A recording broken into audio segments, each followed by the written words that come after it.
cerita hidupku yang penuh liku. Kenalkan, namaku Nana. Aku anak pertama dan punya 2 adik. Keluargaku lebih dari cukup di segi ekonominya. Aku tidak pernah kekurangan. Tapi di setiap harinya aku merasa sedih karena percintaanku tidak semulus yang aku harapkan. Kala itu umurku 29 tahun. Aku sudah bekerja. Tapi aku belum mempunyai kekasih hati.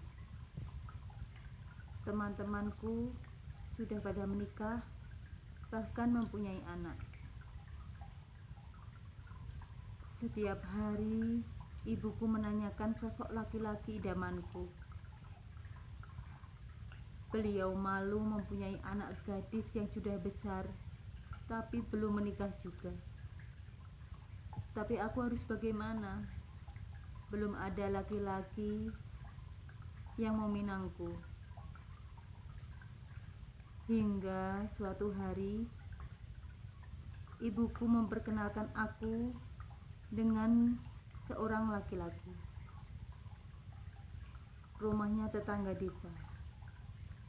Dia seorang guru.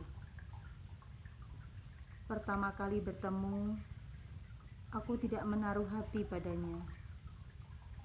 Dia sosok sederhana, bahkan sangat biasa. Bicaranya blak-blakan dengan baju seadanya. Jauh dari kriteriaku. Ibu berkata,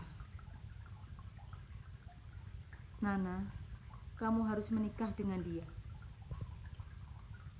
Perkataan ibu itu membuatku terkejut. Mana mungkin aku yang baru pertama kenal diminta menikah dengannya? "Tidak, Ibu, aku tidak mencintainya," jawabku. "Kalau kamu tidak mau menikah dengannya, kamu harus punya calon suami. Ibu kasih waktu 1 bulan, kamu harus mendapatkannya. Tapi kalau dalam 1 bulan kamu belum mendapatkannya, berarti kamu harus menikah dengannya." Ibu membentakku. "Ibu, sungguh aku harus bagaimana?" Aku menangis. Air mataku deras membasahi pipi. Tapi ibu tidak menggubrisnya. Beliau hanya ingin aku cepat-cepat menikah tanpa memperdulikan perasaanku. Hari demi hari, hubunganku dengan ibu jauh. Tanpa ada tegur sapa, meski tinggal satu rumah. Aku bingung dengan keputusan ibu. Bagaimana mungkin dalam waktu 1 bulan aku mendapatkan kekasih, bahkan calon suami? Hari-hari aku lewati dengan tangis. Ingin rasanya aku pergi dari rumah. Tapi aku tidak mau jadi anak durhaka. Ibu, tidak tahukah bahwa anakmu ini sangat terluka? Perjodohan ini menyiksaku. Hingga batas waktu yang diberikan ibu telah habis. Dan aku mau tidak mau harus menerima perjodohan ini. Laki-laki itu menjadi suamiku. Meski aku belum mengenalnya. Namanya Tono. 2 keluarga sudah berbincang dan diputuskan tanggal pernikahanku. Dan aku terpaksa menikah dengan laki-laki itu. Terpaksa. Hari pernikahanku pun datang juga. Aku akan menikah dengan laki-laki yang sama sekali tidak aku cintai. Bahkan mengenalnya pun tidak. Semua ini aku lakukan untukmu, Ibu. Dan Bapakku, beliau menyerahkan semua keputusan kepada Ibu.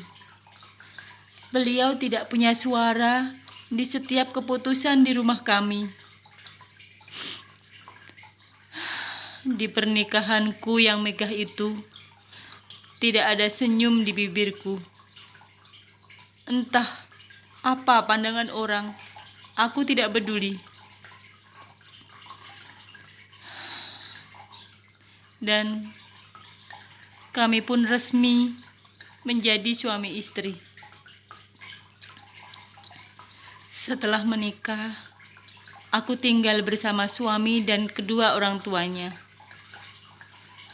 Rumah mereka sederhana. Berbanding terbalik dengan rumahku. Ternyata ibuku menjodohkan aku dengan Mas Tono karena dia seorang guru. Hanya itu saja. Hari-hari aku lewati dengan perasaan hampa. Aku melayani suamiku hanya sekedar kewajiban, tanpa rasa apapun.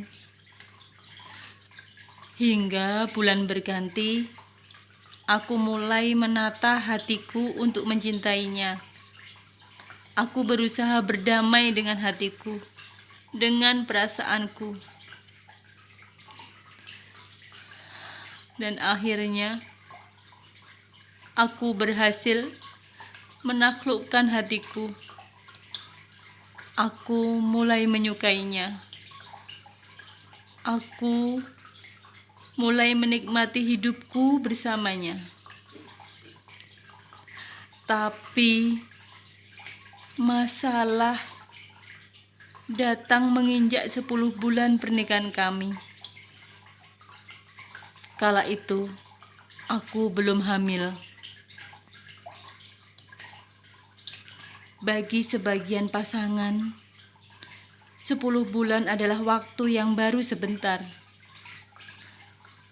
Belum jadi masalah apabila belum punya anak. Tapi beda dengan suamiku dan kedua orang tuanya. Mereka merasa 10 bulan itu waktu yang cukup lama. Awalnya, Mas Tono menemaniku periksa ke dokter kandungan untuk mengecek keadaan rahimku. Tapi dia tidak mau ikut diperiksa. Baginya dan bagi kedua orang tuanya, aku yang tidak subur. Percekcokan selalu ada. Hingga setiap periksa, dia tidak mau menemaniku lagi. Bahkan aku memakai uangku sendiri, karena dia tidak mau memberikan uang untuk periksa. Hatiku perih, sakit, ketika aku sudah berhasil mencintainya. Tapi dia melukaiku. Dia tidak menunjukkan tanggung jawabnya. Bahkan ibunya meminta cincin pernikahan kami. Katanya cincin itu biar dia yang menyimpan. Aku sudah menduga ada sesuatu yang tidak beres. Aku tidak pernah cerita kepada orang tuaku tentang masalah ini. Mereka taunya aku bahagia dengan pernikahanku itu. Hari-hari aku lewati dengan kesedihan, Suamiku dan kedua orang tuanya selalu menyudutkan aku. Hingga tepat 1 tahun pernikahan kami, suamiku mengembalikan aku kepada orang tuaku. Dia mau dijodohkan dengan siapa saja, tapi dengan wanita yang bisa hamil. Betapa sakitnya aku mendengar perkataannya. Ibuku membentaknya. Beliau pasang badan membelaku. Tapi Mas Tono keras dengan pendiriannya. Dan di malam itu juga dia mengucapkan talak. Hancur hati ini. Hancur mendengarnya. Ibuku memelukku erat. Gurat kesedihan yang mendalam terlihat di wajahnya. Kami hanya saling berurai air mata. Sekarang, siapa yang harus aku salahkan? Siapa yang bertanggung jawab dengan lukaku ini? Mas Tono kah? Atau ibu? Hari demi hari aku lalui dengan menangis. Aku mengurung diri di kamar. Luka itu sungguh dalam. Berbagai cara aku lakukan agar Mas Tono mau menerimaku lagi. Tapi semua itu gagal. Ternyata dia tidak tulus mencintaiku. Tanpa belas kasihan, dia menceraikan aku, istrinya yang baru 1 tahun dinikahinya. Hancur, sakit, luka, semua ada di hatiku. Ibu setiap hari mengucapkan kata maaf padaku. Beliau sangat merasa bersalah dengan perjodohan itu. Ketika aku mulai jatuh cinta pada Mas Tono, dia menceraikan aku. Butuh waktu lama untuk menyembuhkan lukaku ini. Ibu tidak pernah menyinggung kejadian yang lalu. Aku tahu apa yang dilakukan ibu. Dia ingin aku bahagia. Aku tidak menyalahkan ibu. Aku hanya menyalahkan diri. Kenapa aku harus mencintainya?